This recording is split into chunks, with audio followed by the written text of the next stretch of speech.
body is made up of 60% water and 40% solids. There are 3 compartments in which water is distributed within the body.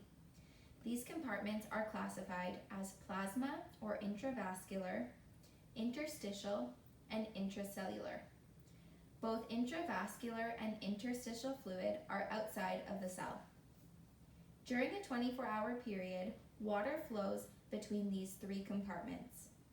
There are 2 ways the water can do so. The first mechanism is known as hydrostatic pressure.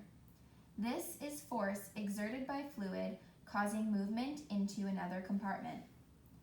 Another mechanism, known as osmosis, functions by an osmotic gradient. This gradient moves from a low concentration to a high concentration of solutes between compartments through a semi-permeable membrane.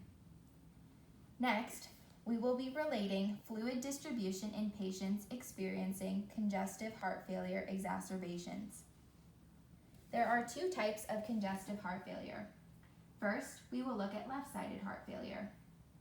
This occurs when blood builds up in the left atrium and is then backed up into the pulmonary veins, which makes its way into the pulmonary capillaries.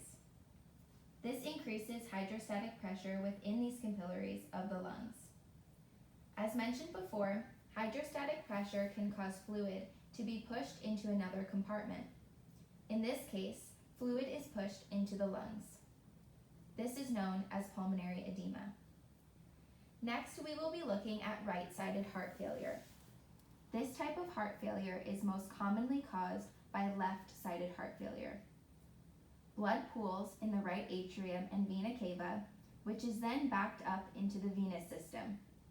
Again, we see an increase in hydrostatic pressure, except in this case, within the body's venous system. This may result in edema in the peritoneal cavity, known as ascites, the pleural cavity, known as pulmonary edema, or edema in subcutaneous tissues, most often seen in the lower extremities. When a patient with congestive heart failure experiences an exacerbation, they may have signs and symptoms such as dyspnea, chest pain, coughing up pink frothy sputum, rapid weight gain due to fluid retention, as well as crackles in the lungs.